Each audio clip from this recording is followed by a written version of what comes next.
Est-ce qu'il est préférable de consommer directement l'énergie ou de la revendre à EDF? Dans le principe d'autoconsommation, il est tout à fait logique de consommer sa propre électricité, puisqu'on la consomme au prix qu'on la paye. Donc en fait, ça nous évite de le payer. Maintenant, c'est très difficile de tout autoconsommer à un instant T. Donc l'idéal, c'est de revendre ce qu'on ne consomme pas quand même. Ah, c'est même favorable, oui.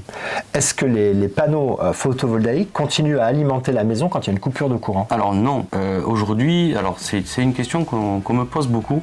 En fait, toutes les installations aujourd'hui en France sont réglementées et en fait c'est une sécurité pour le réseau, c'est-à-dire qu'aujourd'hui dès qu'il y a une coupure de courant, automatiquement l'installation s'arrête, que ce soit du micro-onduleur, un onduleur central ou même la solution SolarEdge. C'est pour sécuriser les gens qui interviennent sur le réseau? Exactement, oui, parce que si aujourd'hui on a une grosse installation comme toi où tu rejettes 6500 watts ou 7000 watts sur le réseau parce que tu n'es pas à la maison, il faut faire attention à la personne qui travaille sur le réseau, parce que si lui il a cet impact, ça risque de lui faire bizarre. Ouais. Donc c'est également valable pour toutes les installations que les gens achètent en grande surface et qui se posent eux-mêmes. Il y a aussi le même système. Dès qu'il y a une coupure de courant, ça coupe l'installation. Exactement, c'est obligatoire. Oui, tout est raccordé à...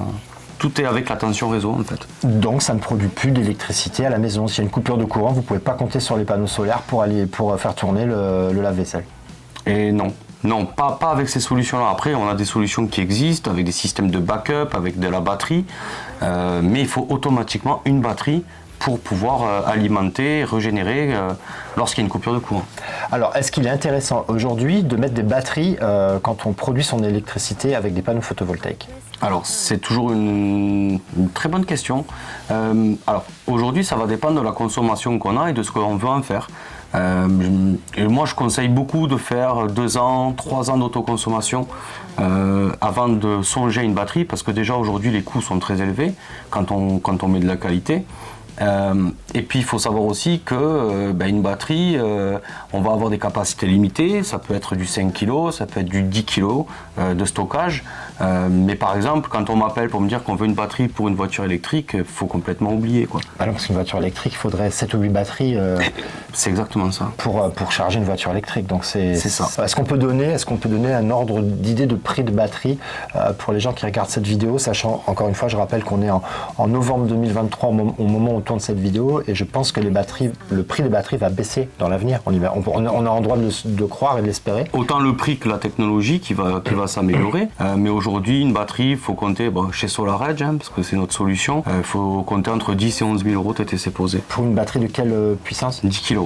Pour 10 kW. Oui. Ce qui permet quand même de faire tourner la maison en cas de pépin. Alors oui, mais après c'est toujours pareil, il faut que la coupure de courant intervienne après une belle journée d'ensoleillement, puisque la priorité de toute façon dans le photovoltaïque et l'autoconsommation, ça sera toujours l'autoconsommation. Oui. Donc en fait c'est d'abord l'autoconsommation, ensuite le surplus va recharger la batterie, et si la batterie est chargée, le surplus repart dans le réseau.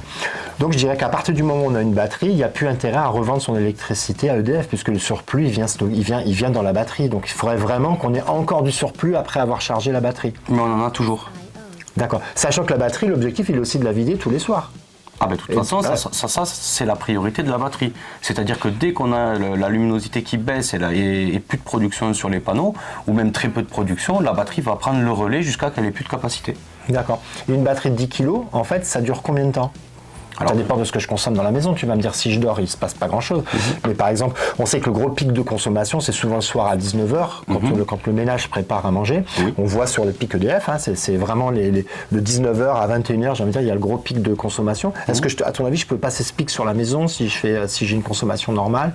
Ah oui, bien sûr, évidemment, oui. On arrive même à tenir la nuit, puisque au final, même si on va faire un four ou qu'on va faire sa plaque de cuisson, on va avoir des valeurs instantanées, mais c'est très rare qu'on va préparer un plat qui mijote le soir avant d'aller se coucher.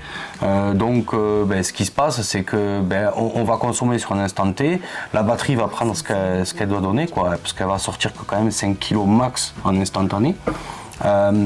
Mais je pense qu'après le talon de la maison sera largement pris en compte dans la nuit. D'accord.